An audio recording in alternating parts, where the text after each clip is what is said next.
Hello everyone, Dependent Quarter here, and today I want to make a deep dive video of how to pick this ABUS extra class or EC 700. If you take a look at the key, you think that it's just a normal 10-pin dimple lock, but if you take a look at the keyway, you can see there is only one row of pins. So in order to pick this lock, you need to make this special tension wrench, which you insert like this,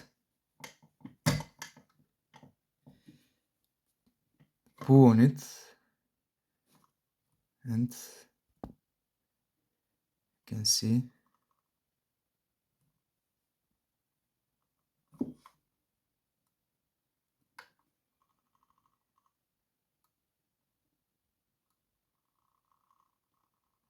how the top pins are dropping. Here are the two rows of pins, one on top, one on bottom. So you can just, if the top pins start to bind first when you apply tension, in my case counterclockwise, and in the case they don't bind, you can just slip another tension wrench, apply your tension anti-clockwise like this, but in the same time keeping with the pin pusher the main stack pushed down. So I will show you the guts in the moment, and we'll get into the picking strategy. Okay, so here are the guts of the lock. These are the main stack pins, and these are the top stack pins. First of all, you can see that there are two smaller springs on position 1 and position 6, and this is because there are two driver pins instead of one. There is a tapered spool on position 1 and 6, and just a normal tapered that goes over it, so it doesn't come into play. The four other pins are all tapered, and they have a very strong spring, as you can see. The two pins on position 5 and 6 are basically overlift protection and bump protection. The top pins, which are directly opposing, one corresponds to 2, 2 to 3, and so on, 4 to 5. They're directly opposing each other. You can see all of the key pins are tapered, so they are very easy to overset. Also, you can see the springs are very tiny, and they even go inside of the pin like this. These are the longer drivers and these are the shorter. You can see the hole inside of the pin for the spring. So how do you approach a lock like this?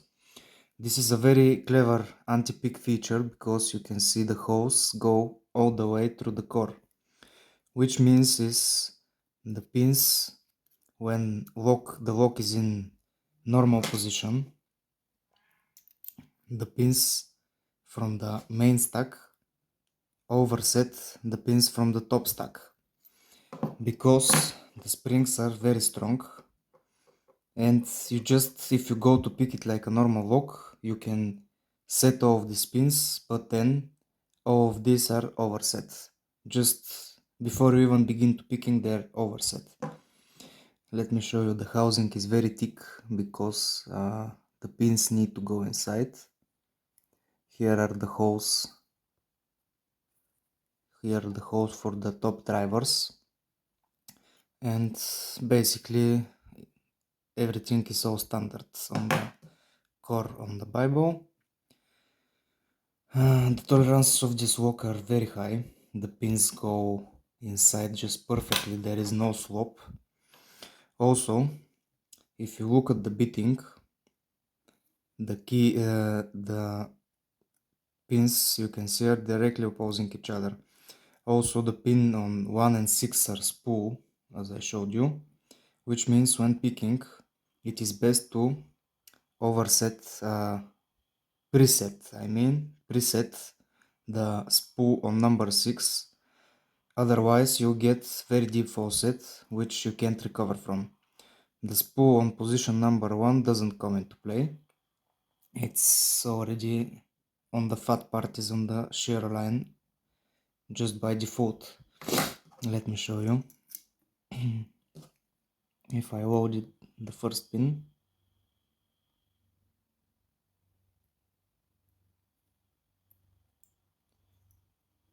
you can see if I put the spool, it's already almost picked. You just have to touch it. So, how do you approach this lock? With this special made tension wrench, which is just a file done wiper insert. You put it in, basically overset the main stack, which allows the top pins to drop.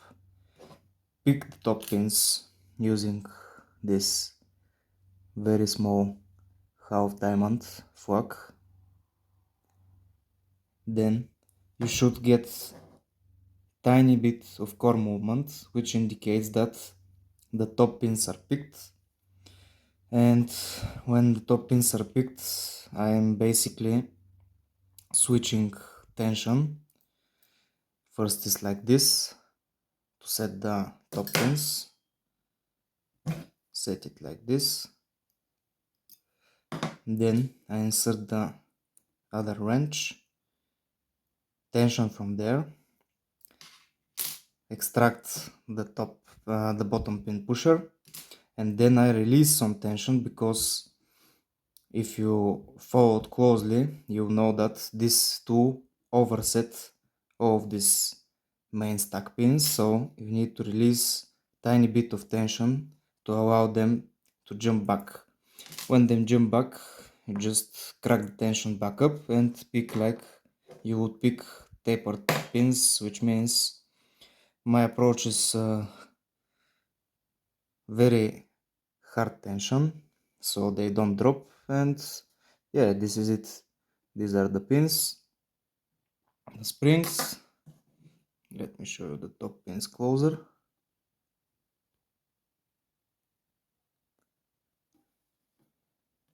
And the main stack pins.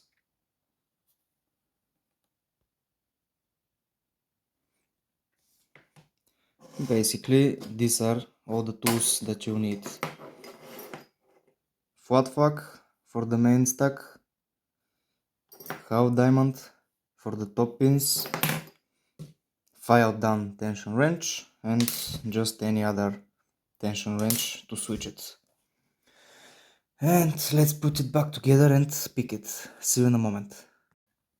Okay, Abus EC700 is in device.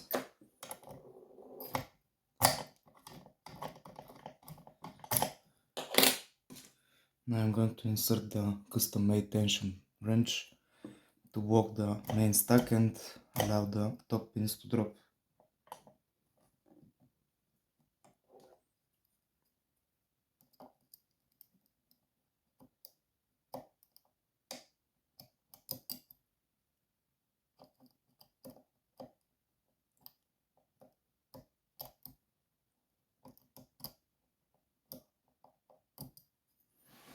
Okay, I think they are set.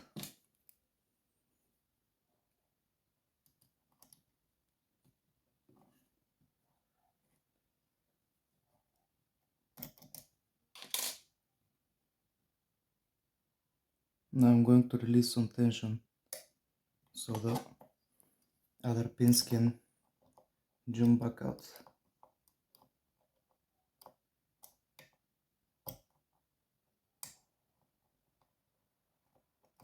I'm going to use quite heavy tension because the pins are tapered.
Okay, my fork got stuck.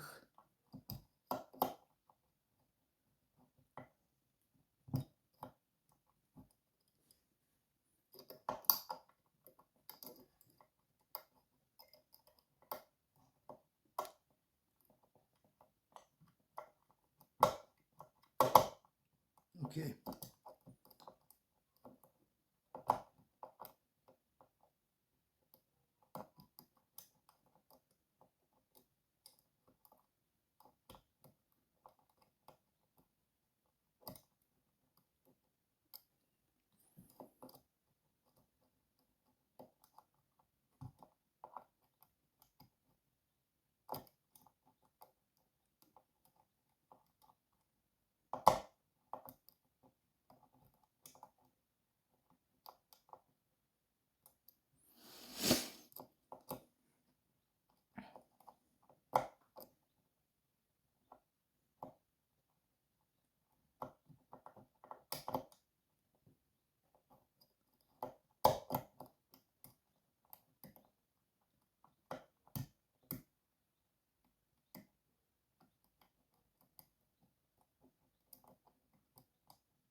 And it's open. Okay. Very nice. You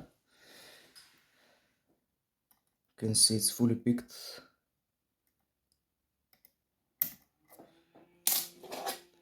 Now let's do gutting.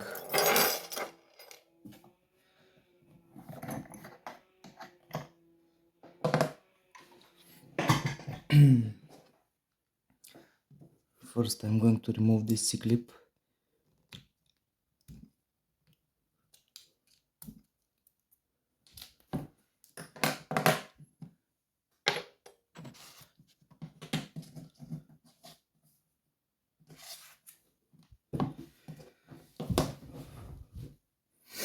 Okay. Now what I need to do is put inside a shim or two.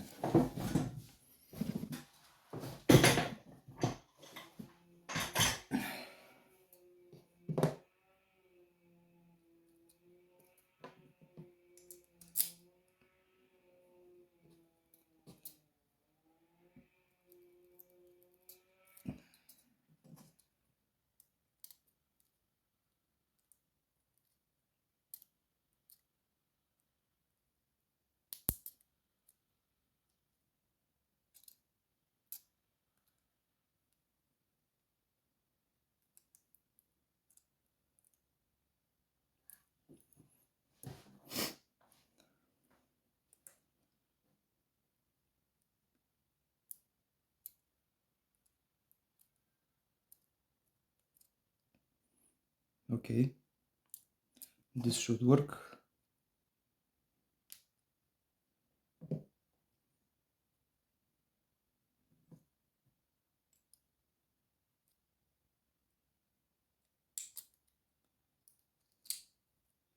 Nice. So first I'm going to drop the top pins, as I call them, here.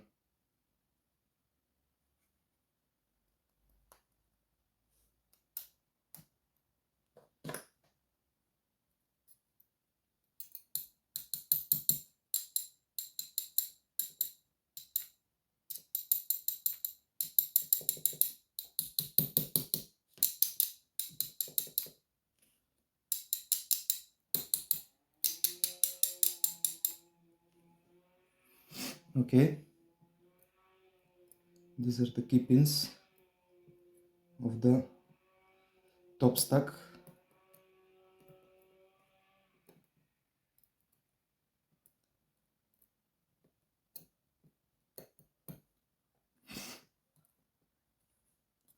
They're all tapered key pins.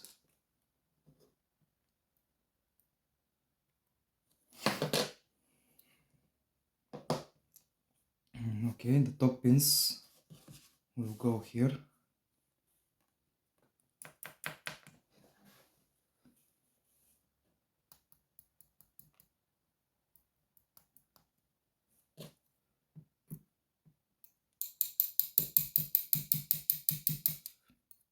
You can see how good the tolerances of this wok are, because the pins are so hard to get out.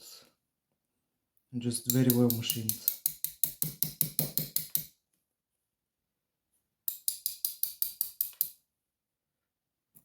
This was here. And the last one. Okay. This is the core.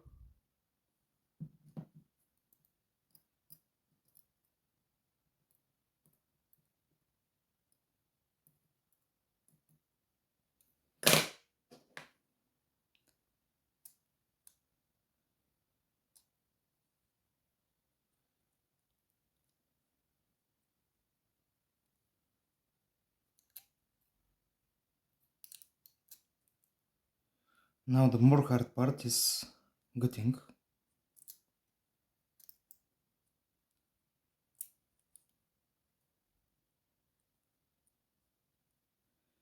It's very important to wok the top pins, otherwise they will shoot out.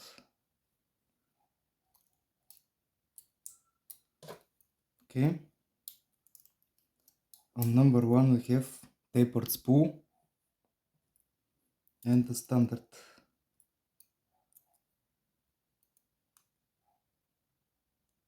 Number 2 tapered.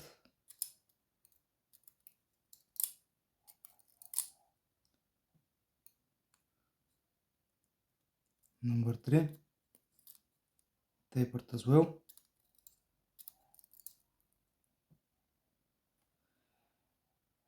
Now let's get out the bottom pins, the top pins.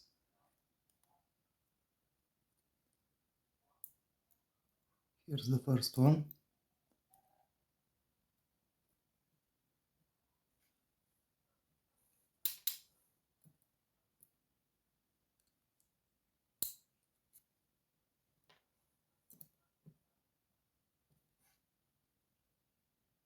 Oops, that's another pin of the mate stack. This is the bottom pin.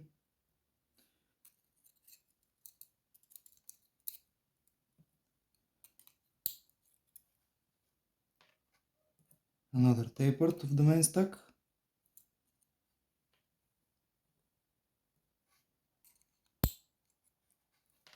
And number 6 we have spool and tapered.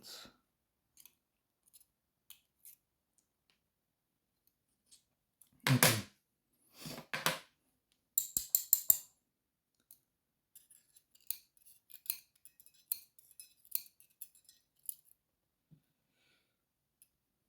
Now on position 1 and 5 and 6 the springs are actually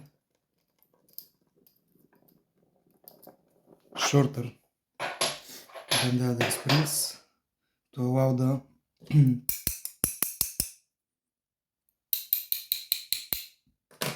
the double pins to fit. Let me get my tweezers.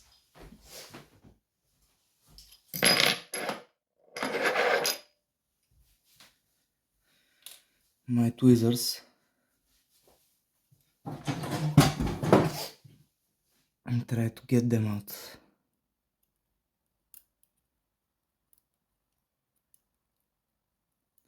Okay.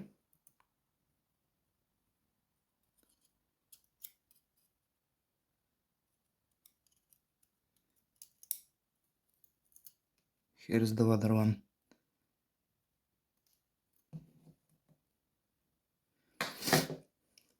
This is it. Abus EC700 picked and gutted.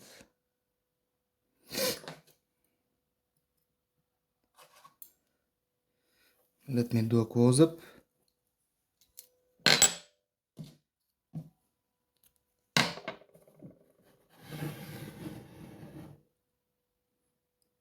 Hope you enjoyed. Have a nice day and bye bye.